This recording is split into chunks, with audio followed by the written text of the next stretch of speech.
Salut. Alors, c'est pas vraiment présenté, mais bon, je m'appelle Erwan, mon surnom c'est Boudidi. Et ce pourquoi j'ai créé cette chaîne, c'est justement pour pouvoir transmettre ma passion des arts martiaux. Il y a eu 3 portraits martiaux, Jaume, Marvin, Nicolas Haute. Et maintenant, on va sur le premier voyage. Le premier voyage, il est à Cuba. Cuba pour la boxe, pour le dépaysement, pour beaucoup de choses. Et du coup, je vous ai emmené avec moi. Voici donc le premier reportage à Cuba.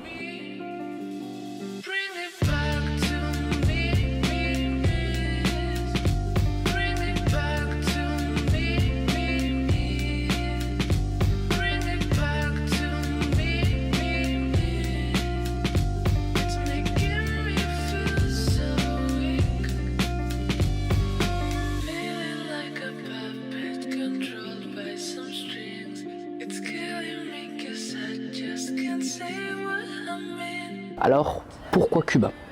Cuba, faut savoir que ça m'a déjà toujours fasciné par rapport au style de boxe et aussi par rapport à la lutte. C'est un pays qui est sous influence du coup communiste, soviétique, et les Jeux Olympiques pour les pays communistes, ça a toujours été le biais pour montrer la supériorité de leur modèle, donc du communisme. Et en l'occurrence, les sports olympiques avec le plus de réputation, c'est la boxe, c'est la lutte. Personnellement, en fait, je fais du MMA à niveau totalement amateur et je suis encore en train d'essayer de devenir meilleur. J'avais quelque chose d'assez vaste, mais j'avais des grandes lacunes, surtout dans la boxe anglaise et dans la lutte. Donc je me suis dit, je vais aller à Cuba pour pouvoir m'entraîner et apprendre avec des experts. Donc j'y suis allé pour le temps d'1 mois. Et l'une des premières rencontres que j'ai faites, c'est un monsieur qui s'appelle Charles Salbox. Et je vous laisse déjà avec la première interview. Charles, hello. Yes, how's it going? I'm good, what about you? Doing well. Havana? Yes. What can I say? Even more, Rafael Trejo. It's a pleasure to have you here. For those who don't know you, can you introduce yourself? Yeah, so my name's Charles. I am a pro and amateur boxing coach. I pretty much do YouTube as well. And I'm here in Havana to, train athletes, boxers, and yeah, that's it. Okay, when is the first time that you came here? It must have been 3 years ago, post-COVID. So I saw how things were, very dire here. And, it was really tough. Everything from the food to transportation, it was very tough. So, yeah. What is like one of your best memories here? It has to be salsa. Salsa? Yeah, definitely. Because my brand is Salbox, so salsa and boxing, the fusion of the two. So whenever I get a chance to hear, any kind of music that reminds me of salsa, I just start to move. So yeah, just the salsa. Yeah, here we see even the child like moving, even during the boxing class when they have a break, they dance. Yeah. Do you think like salsa and boxing is a bit the same? Yeah, I think like they're both art forms and they both especially with the Cuban style of boxing, there's more of an expression through your movement to box as opposed to just implementing the technique. There is a desire to moving in a particular way, because you've understood your body. And I think that's what salsa, amplifies, where you hear music, you want to dance a certain way, you want to move a certain way, and it's all about making the woman look sexy. But in the boxing ring, that's not the case because you're only boxing against the guy. So. By the way, I know that you open a class for women only. Can you explain me a bit what you do on that? Yeah, so I'm more of a person that likes to think forward. So I see how, us men, when we get into the gym, we have an outlet. We have this way of channeling more, whether it's negative energy or stress, whatever you want to call it. I think it gets trapped in the body and, where we release it through lifting weights, punching the bag, I wanted to, encourage women into that space. So there's no excuse for, being weak. There's no excuse for, obviously there's differences between males and females, but this course was primarily set up to encourage women to get into the space of boxing through the channel of salsa, because it's easy to get them to do salsa, but to do boxing, they're like, oh no, it's aggressive. No, everyone should have a controlled amount of aggression within them. That's their strength. I'm not telling anyone to be violent, but I'm saying you should have the ability to summon it in a situation of self-defense, you know, competition, you know, things like that. So yeah, the women's class, I'm still gonna touch on the men, but you know, the men's field is already, the men's landscape is already here. How is that possible that even internationally, the Cuban style is so efficient and so famous? From that standpoint, you know, the country became communist, and then we had it that every individual had to be the same. So even within the boxing, every individual had to be the same at the beginning stage. So that's why you have this Cuban school of boxing. You have a school system where every boxer learns the consensus of what is supposed to be boxing technique, not style. So you don't enter the first lesson trying to do the Philly shell. That's more style. That's what you learn when the coach believes that he's trusted you enough to learn all the foundations, and then you add the seasoning. So I think the boxing here is rich at the core, at the fundamentals. They actually have fundamentals here. Not many countries can say that they have fundamentals, because if you're learning the boxing stance in 5 different ways, how can you call it fundamental? How when it was the first time that you met this style? Yeah, I think the first time that I met this style was when I was actually being coached by a Russian coach. So he taught me, you know, the actual structure of boxing, and this was probably about, say, 15 to 20 years ago. I'm probably about, say, 40 now, so this was like in my 20s. Before, it was just random boxing. It was just put gloves on, hit the bag, you know, do anything. But at that point, it was more so at a point where I had, you know, passed through many sports. So it wasn't necessarily to be competitive for me. It was more so to learn. It was more so to approach the sport and say, how can this sport be better? So this is why I'm now a coach. And then from that, I had more of a natural ability to move. So he said to me, no, this style would suit you better, the Cuban style. So through that, through movement, through my own natural movement and the Soviet style, my coach then, you know, encouraged me to actually, you know, pick up the Cuban style. And then, you know, it was from that Soviet style to Cuban style that I made that transition. Okay, and now, for like nowadays, not for all time, if you have to choose one boxer of the moment, which one you choose and also why? By the way, it's between amateur and professional.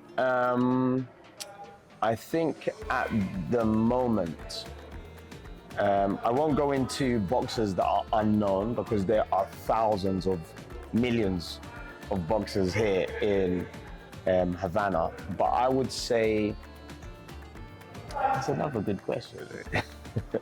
I would have to say Andy Cruz. Okay. Andy Cruz. I think he is the boxer now that represents a lot of Cuban hopes, and, you know, obviously having been an Olympic gold medalist and then transferring to the pros, he's the one boxer that now, you know, amplifies both the pros and the amateur level, you know, for Cuba. I think there's a lot of boxers like David Morrell that, you know, demonstrate what they're capable of doing at the pro level, but no one has really seen, you know, the same achievements at the amateur level. So Andy Cruz is a good example of a boxer that has done great things at amateur and now moves over to pro. Okay. Now I want to talk to you about the one who make me fall in love for this type of style is fighting in the UFC, so MMA. Dominick Cruz against Cody Garbrandt is a fight for the belt, 25 minutes of perfection. Both sides, Cody Garbrandt won, but for those, even if it's just boxing and you're not interested for MMA, you're gonna love this fight. It's just like caviar.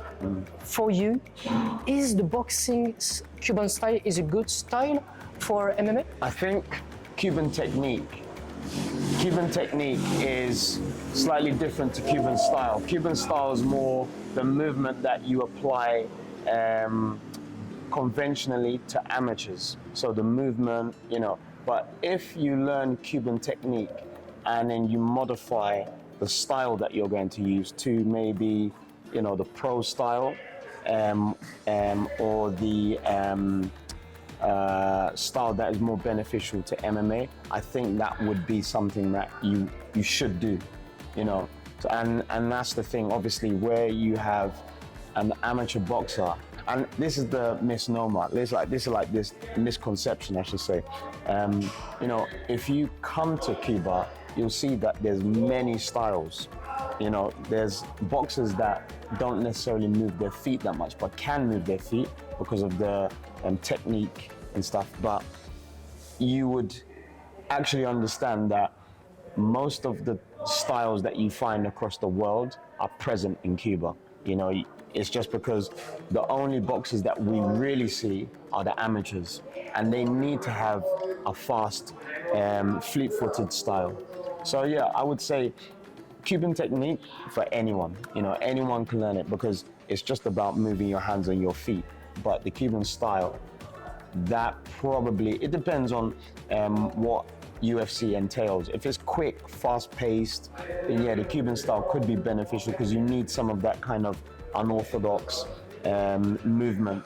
But the long haul of the 12 rounds of pro boxing, I would say you need more of a steady state style that conserves energy but utilizes good technique, which is, again, Cuban techniques. That's the school of Cuban boxing. Now I have a question that I ask to everyone, which is for me interesting for your point of view. For you, MMA is the mix of all the martial arts or is a unique sport? I think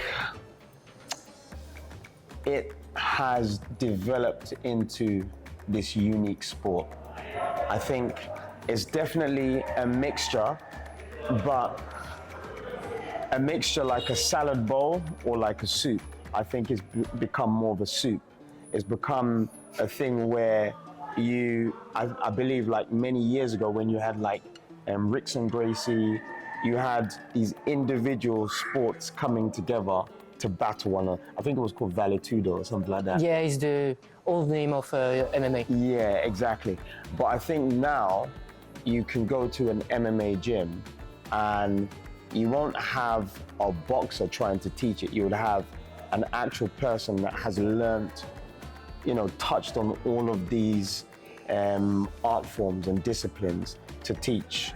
And I think that it has to have its own unique place as a sport, as opposed to this kind of circus or medley of all different sports that are just combining together. So yeah, I would say it's a unique sport. Okay. And do you have like one last word? Yeah, I think for you guys out there, make sure that you are training as much as you should be because you know what your sport entails. Try to have fun whilst you're doing it. Even if you're not competing, take some encouragement to know that your sport is going to transition you, especially combat sports. And also, make sure you follow this guy because Thank you very much. He's the man. Thank you very much. See you soon. Nice one. Voilà, ça c'est le premier échange que j'ai eu donc avec la boxe. En fait, ce qui est très intéressant, c'est que c'est un étranger, en l'occurrence un Anglais, qui vient et qui tombe amoureux d'un style, d'un pays, d'une culture. À partir de là, j'ai fait quelques rencontres, quelque chose d'un petit peu particulier. Pour recontextualiser, il faut savoir que le premier jour où je suis arrivé à Cuba, j'étais donc dans un quartier qui s'appelle Miramar. Miramar, c'est près de la Havane, mais c'est à quelques kilomètres. Et en fait, du coup, j'étais pas à La Havane même, Et de Miramar jusqu'à La Havane, j'ai décidé de faire tout ça à pied pour me dire bon, acclimatise-toi avec tout ça. Et j'ai décidé de traverser en fait toute la ville à pied. Et quand j'ai traversé toute la ville à pied, il y a quelque chose d'assez frappant qui s'est passé. J'ai vu un espèce de cortège et au milieu de ce cortège, il y avait des espèces de gens qui se déguisaient en poupées. Tous ces gens en fait dansaient autour d'un homme et cet homme avait dans sa bouche une tête de coq. À partir de ce moment-là, je me suis dit où est-ce que je viens d'atterrir? Je venais d'arriver 5 ou 6 heures avant. Première marche que je fais dans la ville, je vois ça, je me dis c'est un autre univers. Le choc a été assez brutal. Du coup, à partir de là, j'ai pris une vidéo, ce que je voyais, et j'ai essayé de montrer ça aux personnes et ils me disaient ah oui, ça c'est Yoruba. Yoruba, Yoruba. Je comprenais pas ce que c'était. Et j'ai commencé à faire mes recherches. Donc je suis allé dans un musée, j'ai fait mes recherches sur internet. Et c'est alors que j'ai rencontré un monsieur que j'ai eu d'un autre contact. Et donc avec la vidéo que j'avais prise, j'ai commencé à montrer ça à plusieurs personnes pour essayer de comprendre qu'est-ce que c'était, d'où est-ce que ça vient, enfin j'avais un gros point d'interrogation et je voulais l'enlever. Donc j'ai montré ça à plusieurs personnes et surtout à la boxe et on m'a présenté quelqu'un qui s'appelle Griot, qui est une personne qui fait de la boxe. Et en l'occurrence, lui était Yaoruba. À partir de là, je lui ai demandé s'il connaissait quelqu'un de cette religion. Il m'a alors dit que son oncle était ce qui s'appelle un babalao. Un babalao, c'est, pour vous résumer, un prêtre de cette religion-là.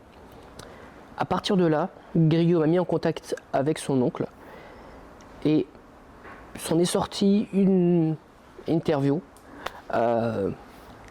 Cette personne sera plus à même de vous expliquer ce que c'est que le mouvement Yaoruba, cette religion. Je vous laisse avec l'interview, vous allez voir, c'est très intéressant. Hola, ¿qué tal? ¿Cómo están? Bien, bien. Hola. Hola, ¿Es posible? ¿qué tal? Muy bien. Mucho gusto. Mercedes. Hola. Hola, señor. ¿Cómo anda? Gracias, gracias. Oh, ay, mi madre. Bonjour. Merci infiniment Buenas tardes, hermano. Muchas gracias. Merci infiniment de me recevoir ici.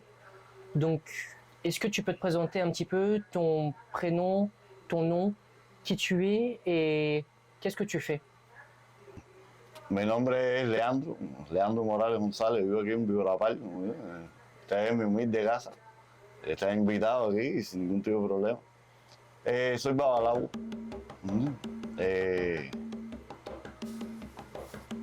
Actor de una compañía de teatro también. Pero bueno, dejé la compañía de teatro para dedicarme a lo que es el trabajo IFA. ¿Entiendes? Como babalao. Est-ce que tu peux expliquer un petit peu ce que c'est que la religion Yaoruba? Para explicarte esto hay que venir a los principios, cuando vinieron los esclavos a Cuba, ¿entiendes?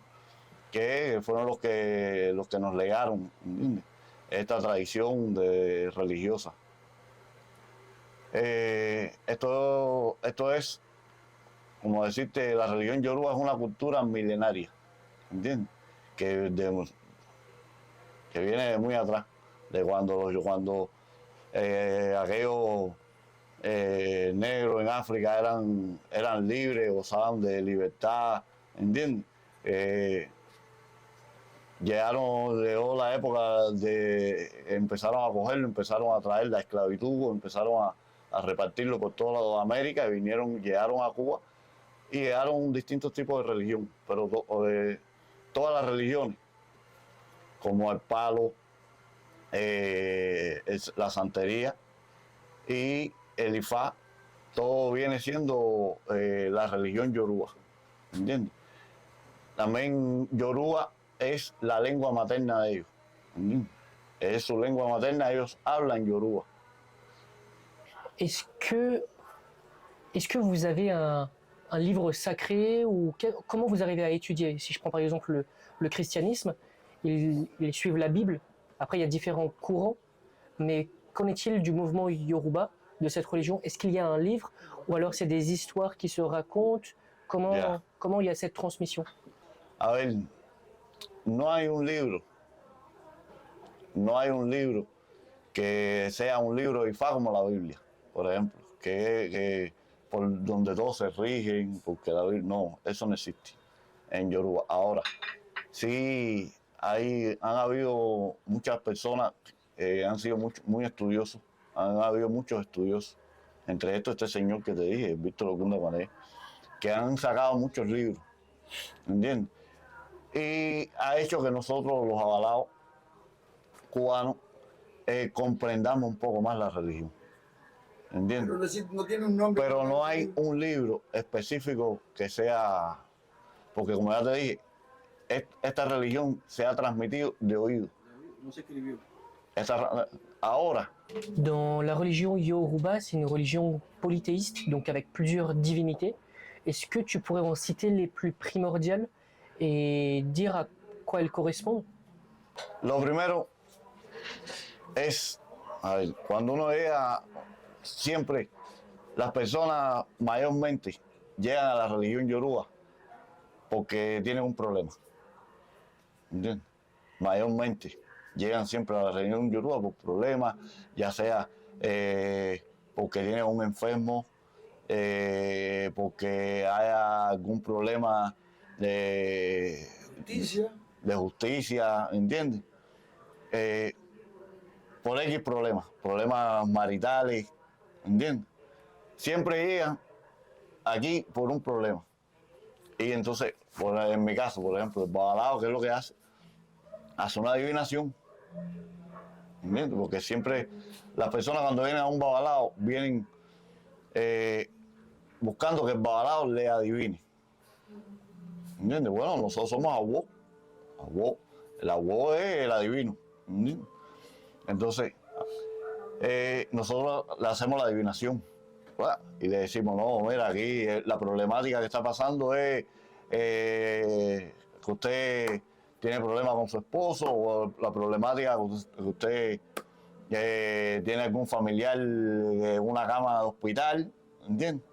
Y aquí lo que se hace es lo siguiente, hay que hacer el bo por ahí, o hay que este bo lleva algún sacrificio, o lleva fruta de dimú, que es ofrenda, ¿entiendes? Que se le hacen a la orilla que coja, ya sea hecho, batalá, changó, chum, ¿entiendes? Y entonces, cuando tú le haces ese sacrificio a la persona y la persona resuelve su problema, ya se siente complacida, ¿entiendes? Y muchas veces ya se da cuenta de que la religión dice no, la religión yoruba existe. Est-ce que vous faites un petit peu de vaudou? María. No se llama vudú. El vudú es otra religión, Ok. ¿entiendes? El vudú ya eso viene de Haití, ¿entiendes? Ya eso es otra cosa. Ok. Nosotros sí hacemos sacrificio, ¿entiendes? Ok. A ver, Vous le faites au nom d'une divinité? sí, a ver, a nombre del santo que diga la consulta. Ok. Et c'est une espèce d'échange équivalent où on donne par exemple la vie d'une poule ou d'une chèvre, et plus plus l'animal est gros, plus le service rendu est gros aussi. Sí, tiene que ver, sí, tiene mucho que ver. El tipo de animal, el tamaño, pero igual puede resolver un problema muy grande con un vaso de agua. Ces cérémonies, ces rituels, vous les faites où? Aquí. Aquí. Ahí está hecho Ogun y Ochosi, los guerreros. Donc voilà, là il nous a expliqué un petit peu comment c'était tout ça, tout ce Yaoruba, Babalao. C'est une langue, une culture avec l'histoire, enfin c'est très particulier.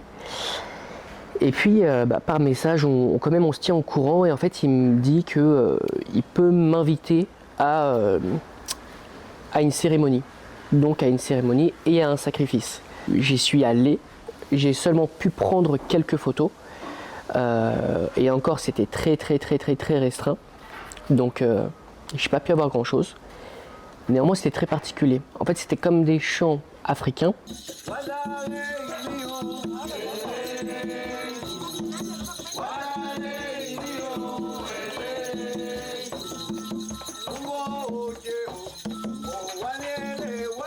Parce que Yaoruba, c'est une langue africaine, en étant aussi une culture et une religion, donc c'est les trois choses à la fois. Un petit peu la cérémonie, on avait des coquillages avec des billets, il y avait des chants, je ne comprenais pas vraiment, pour être franc avec vous, j'étais plus là, je faisais plus figuration qu'autre chose. Et à la suite de ça, il y a eu donc des sacrifices avec des pigeons, donc j'ai pu assister à ça, c'était très particulier. C'était les premiers sacrifices que je voyais de toute ma vie, et c'était hyper bizarre, je ne vais pas vous le cacher, et eux ils faisaient ça de façon assez naturelle et assez normale. N'hésitez pas, abonnez-vous, likez, partagez. C'est le premier épisode du coup du reportage. En tout, il y en aura 3.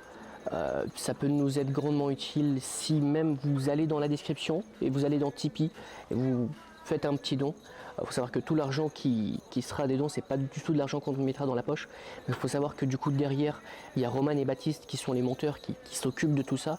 Et même pour ces voyages, pour que je puisse vous faire voyager dans d'autres endroits, moi j'en serais ravi. Et si ça vous fait plaisir, voilà, il y a un petit Tipeee, si vous voulez filer un petit coup de main, ce sera avec grand plaisir. Et je vous dis à dans 2 semaines, prenez soin de vous et bisous.